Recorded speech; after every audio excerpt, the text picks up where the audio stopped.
ಬಾಗಲಕೋಟೆಯಲ್ಲೂ ಕೂಡ ಕರ್ನಾಟಕ ಬಂದ್ ಎಫೆಕ್ಟ್ ಜನರಿಗೆ ತಟ್ಟಿಲ್ಲ. ಬಾಗಲಕೋಟೆಯಲ್ಲಿ ಬಸ್ ಹಾಗೂ ಆಟೋಗಳ ಸಂಚಾರ ಯಥಾಸ್ಥಿತಿಯಾಗಿದೆ. ಕರ್ನಾಟಕ ಬಂದ್ಗೆ ಕೊಡಗಿನಲ್ಲಿ ಬೆಂಬಲ ಸಿಗ್ತಾ ಇದೆ. ಕೊಡಗು ಜಿಲ್ಲೆಯಲ್ಲೂ ಕೂಡ ಎಂದಿನಂತೆ ಜನಜೀವನ ನಡೀತಾ ಇದೆ. ಗದಗ ನಗರದಲ್ಲಿ ಕರ್ನಾಟಕ ಬಂದ್ ಎಫೆಕ್ಟ್ ತಟ್ಟಿಲ್ಲ. ರಾಮನಗರದಲ್ಲೂ ಕೂಡ ಎಂದಿನಂತೆ ಕೆಎಸ್ಆರ್ಟಿಸಿ ಬಸ್ ಸಂಚಾರ ನಡೀತಾ ಇದೆ. ಕೇವಲ ನೈತಿಕ ಬೆಂಬಲ ಕೊಟ್ಟಿರುವಂತದ್ದು ಕೆಲ ಸಂಘಟನೆಗಳು.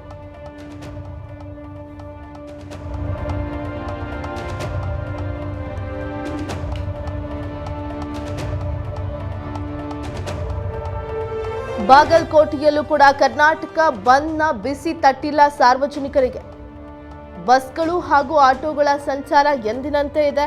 ಹೀಗಾಗಿ ಕರ್ನಾಟಕ ಬಂದ್ಗೆ ಕೊಡಗಿನಲ್ಲಿಯೂ ಕೂಡ ಬೆಂಬಲ ಸಿಕ್ಕಿಲ್ಲ. ಬಂದ್ನ ಎಫೆಕ್ಟ್ ಅಲ್ಲಿನ ಜನರಿಗೆ ತಟ್ಟಿಲ್ಲ. ಕೊಡಗು ಜಿಲ್ಲೆಯಲ್ಲಿ ಎಂದಿನಂತೆ ಜನಜೀವನ ಯಥಾಸ್ಥಿತಿಯಲ್ಲಿರುವಂಥದ್ದು. ಗದಗ ನಗರದಲ್ಲೂ ಕೂಡ ಕರ್ನಾಟಕ ಬಂದ್ ಎಫೆಕ್ಟ್ ತಟ್ಟಿಲ್ಲ. ಕೇವಲ ನೈತಿಕ ಬೆಂಬಲವನ್ನು ಅಷ್ಟೇ ಒಂದಷ್ಟು ಸಂಘಟನೆಗಳು ಸೂಚಿವೆ. ಉತ್ತರ ಕನ್ನಡ ಜಿಲ್ಲೆಯಲ್ಲೂ ಕೂಡ ಬಂದ್ಗೆ ನೀರಸ ಪ್ರತಿಕ್ರಿಯೆ ವ್ಯಕ್ತವಾಗಿದೆ. ಜಿಲ್ಲೆಯಾದ್ಯಂತ ಎಂದಿನಂತೆ ವ್ಯಾಪಾರ ವಹಿವಾಟು ನಡೀತಾ ಇದೆ. ಕೆಎಸ್ಆರ್ಟಿಸಿ ಹಾಗೂ ಆಟೋ ಸಂಚಾರ ಇರೋದ್ರಿಂದ ಎಂದಿನಂತೆ ಜನರ ವಹಿವಾಟು ಹಾಗೂ ಜನರ ಸಂಚಾರ ಕೂಡ ಇರುವಂಥದ್ದು.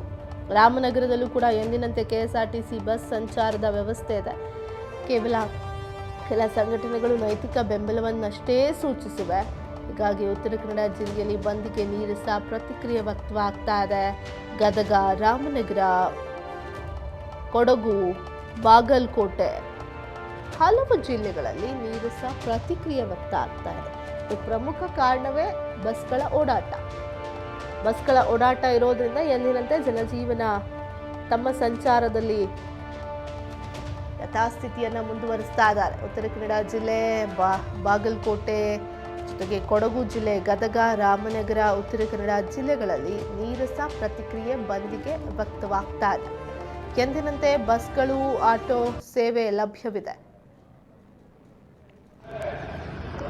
ಹಲವು ಜಿಲ್ಲೆಗಳಲ್ಲಿ ಬಂದ್ನ ಬಿಸಿ ತಟ್ಟುತ್ತೆ ಅನ್ನೋ ಕಾರಣಕ್ಕಾಗಿಯೇ ಅಥವಾ ಒಂದಷ್ಟು ಪ್ರತಿಭಟನೆ ಆಗ್ಬೋದು ಅನ್ನೋ ಕಾರಣಕ್ಕಾಗಿಯೇ ಪೊಲೀಸರ ನಿಯೋಜನೆ ಮಾಡಲಾಗಿದೆ. ಆದರೆ ಬಾಗಲಕೋಟೆ ಆಗಿರ್ಬೋದು, ಕೊಡಗು, ರಾಮನಗರ, ಉತ್ತರ ಕನ್ನಡ, ಗದಗ ಇಲ್ಲೆಲ್ಲವೂ ಕೂಡ ಈ ಎಲ್ಲ ಜಿಲ್ಲೆಗಳಲ್ಲೂ ಕೂಡ ನೀರಸ ಪ್ರತಿಕ್ರಿಯೆ ವ್ಯಕ್ತವಾಗ್ತಾ ಇದೆ.